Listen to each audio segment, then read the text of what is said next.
Okay, everyone, hello. We are here doing the lessons of A Course in Miracles, and today we are going to be doing lesson 190. But before we start doing that, I have a quick little story to tell you. I started filming this video about 10 minutes ago, and I was going to ask everyone for prayers for my girlfriend's chicken, who was not feeling well this morning. And as I was reading, I was on like the third paragraph, the chicken began to have some kind of like bodily seizure-y things and passed away. So I just wanted to do a little in memory of a chicken named Bean. Oh, there's my friend Marcel in the background. This is Bean, and she is no longer with us, but she was with us in the beginning of the video, and I feel like this lesson today, I choose the joy of God instead of pain, was Bean's exit point, and I think it's a miracle, and this is A Course in Miracles, so that may be a little odd, a little bit, I don't know, but it's reality, and I'm all about being real, so that's literally what happened when I started this lesson today, and I would appreciate any of you who want to send some Reiki as Bean goes on her journey to the next place that she's going to. Send it all. I love it. Thank you. And rest in peace, dear Bean. Okay, here we go. I choose the joy of God instead of pain. Pain is a wrong perspective. When it is experienced in any form, it is a proof of self-deception. It is not a fact at all. There is no form it takes that will not disappear if seen aright. For pain proclaims God cruel. How could it be real in any form? It witnesses to God the Father's hatred of his Son, the sinfulness he sees in him, and his insane desire for revenge and death. Can such projections be attested to? Can they be anything but wholly false? Pain is but witness to the Son's mistakes in what he thinks he is. It is a dream of fierce retaliation for a crime that could not be committed, for attack on what is wholly unassailable. It is a nightmare of abandonment by an eternal love, which could not leave the Son whom it created out of love. Pain is a sign illusions reign in place of truth. It demonstrates God is denied, confused with fear, perceived as mad, and seen as traitor to himself. If God is real, there is no pain. If pain is real, there is no God. For vengeance is not part of love, and fear, denying love and using pain to prove that God is dead, has shown that death is victor over life. The body is the Son of God, corruptible in death, as mortal as the Father he has slain. Peace to such foolishness. The time has come to laugh at such insane ideas. There is no need to think of them as savage crimes, or secret sins with weighty consequence. Who but a madman could conceive of them as cause of anything?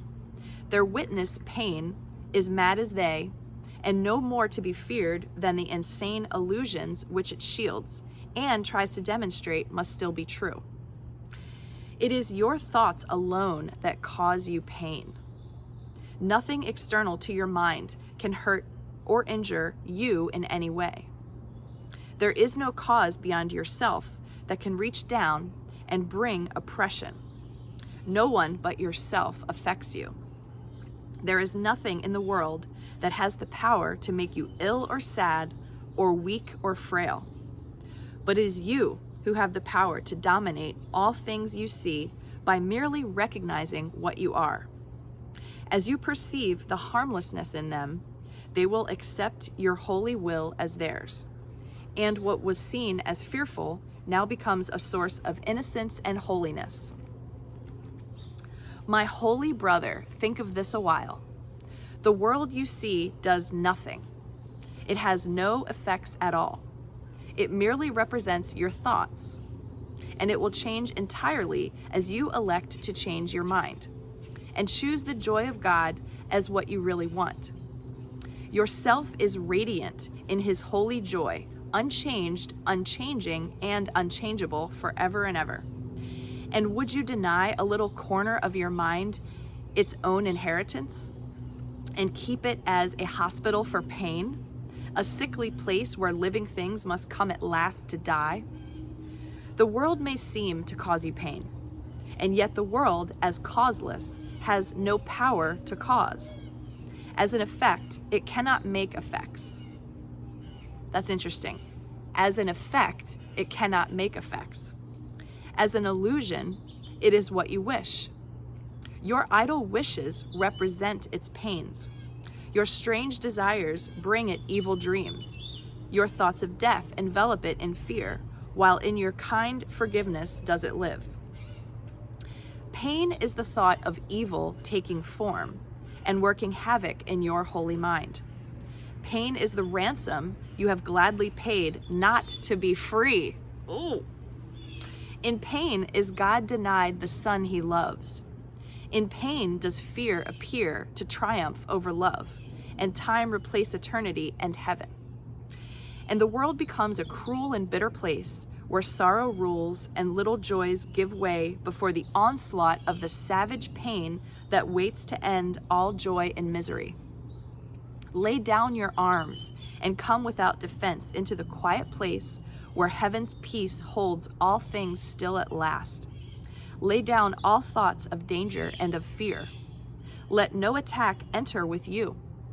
Lay down your cruel sword of judgment that you hold against your throat, and put aside the withering assaults with which you seek to hide your holiness. Oh, that's good. Here will you understand there is no pain. Here does the joy of God belong to you. This is the day when it is given you to realize this lesson that contains all of salvation's power. It is this: pain is illusion, joy reality. Pain is but sleep, joy is awakening. Pain is deception, joy alone is truth. And so again, we make the only choice that can ever be made. We choose between illusions and the truth, or pain and joy, or hell and heaven. Let our gratitude unto our teacher fill our hearts as we are free to choose our joy instead of pain, our holiness in place of sin, the peace of God instead of conflict. I'm listening, Jesus. And the light of heaven for the darkness of the world. I feel like that should end with an amen. Woo, okay. Lesson 190. I choose the joy of God instead of pain. Let's see what a year of forgiveness has to say about this lesson, the 2019 translation, if you will. All right. I choose the joy of God instead of pain. You are blessed beings indeed. I am that one you know as Jesus.